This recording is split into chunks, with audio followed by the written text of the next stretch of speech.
Good morning. Good morning. It is day 20 of a proverb a day, and prayer morning is going well.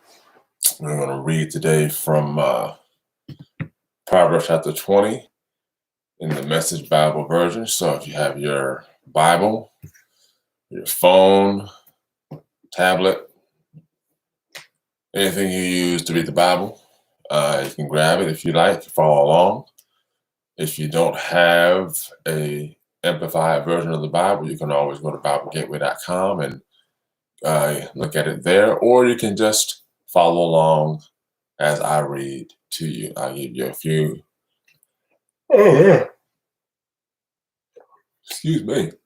a few seconds to get there, and I'll begin. I'll read the subheadings and also give my little short analysis of it at the end.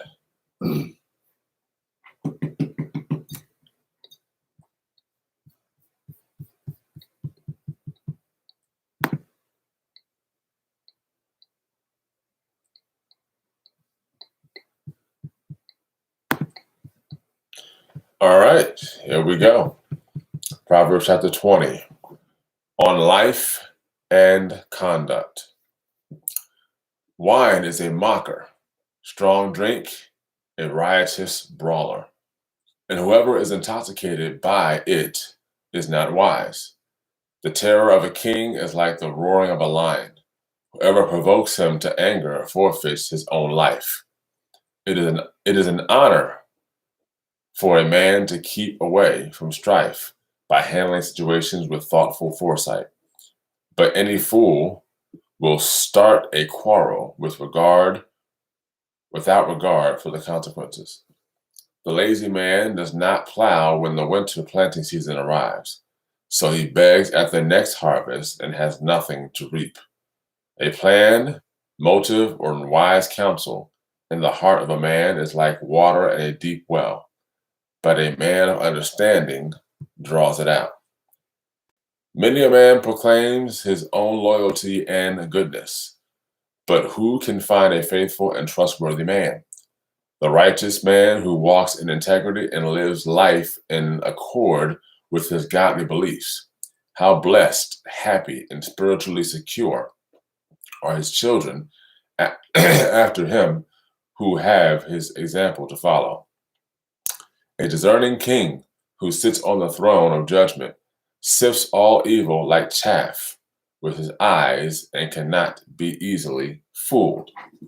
Who can say, I have cleansed my heart, I am pure from my sin?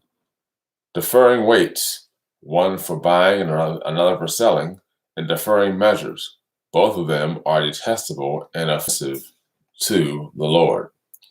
Even a boy is known and distinguished by his acts, whether his conduct is pure and right. The hearing ear and the seeing eye, the omnipotent Lord has made both of them. Do not love excessive sleep, or you will become poor. Open your eyes so that you can do your work, and you will be satisfied with bread.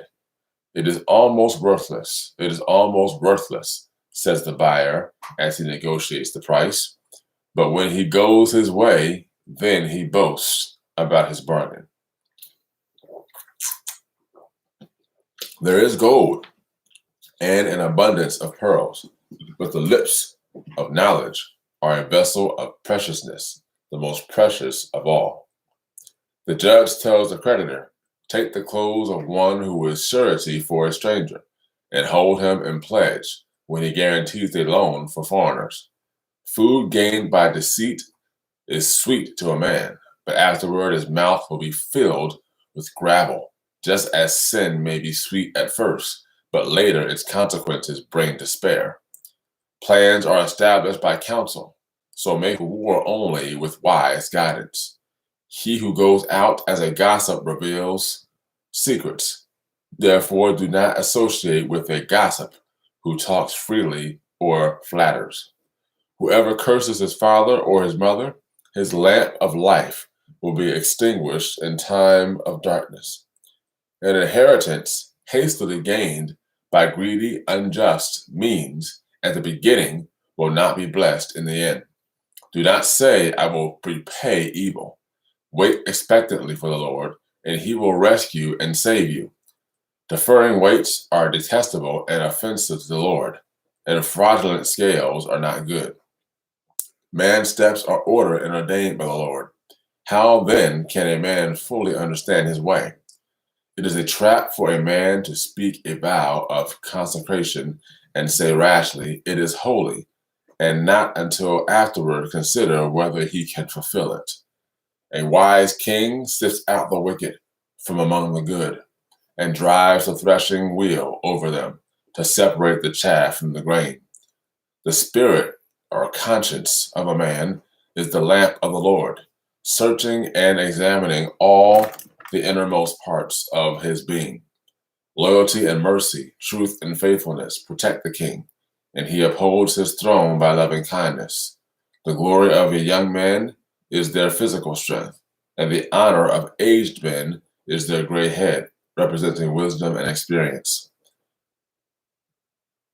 Blows that wound cleanse away sin.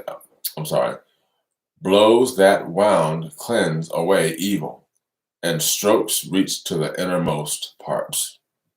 That is Proverbs 20 in its entirety, all 30 verses. Just a real quick note.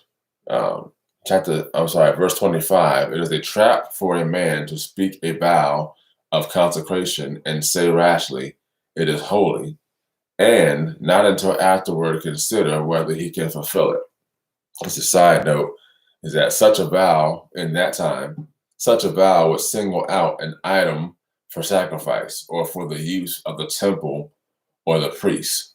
The classic example of a careless vow was Jephthah's promise to sacrifice to the Lord whatever came out of his house to meet him on his return from a successful battle.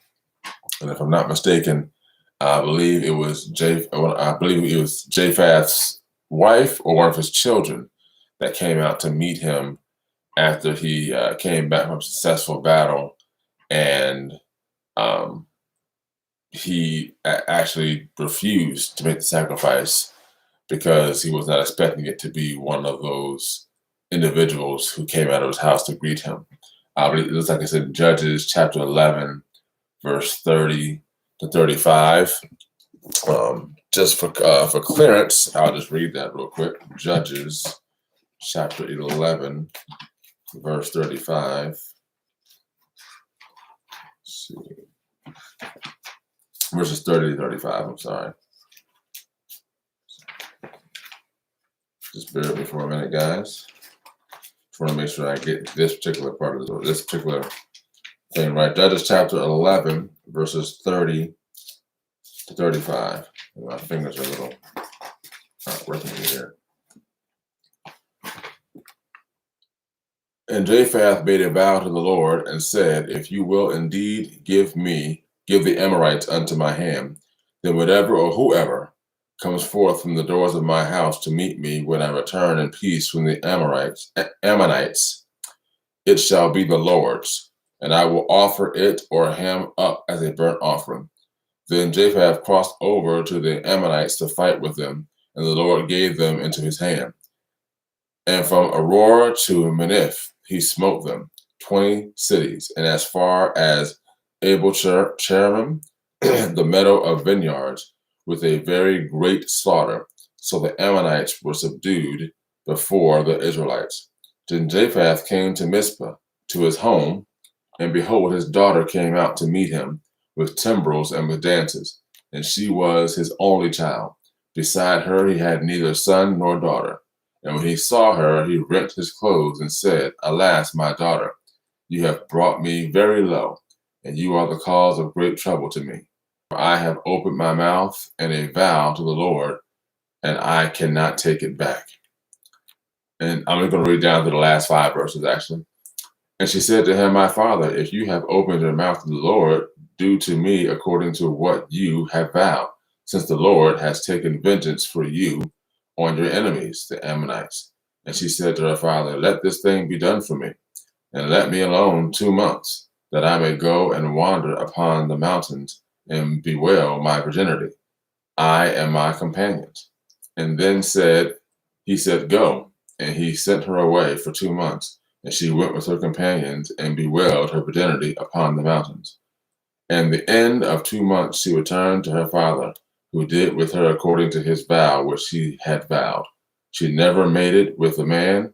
This became a custom in Israel, that the daughters of Israel went yearly to mourn the daughter of Japheth the Gilead 4 days in a year.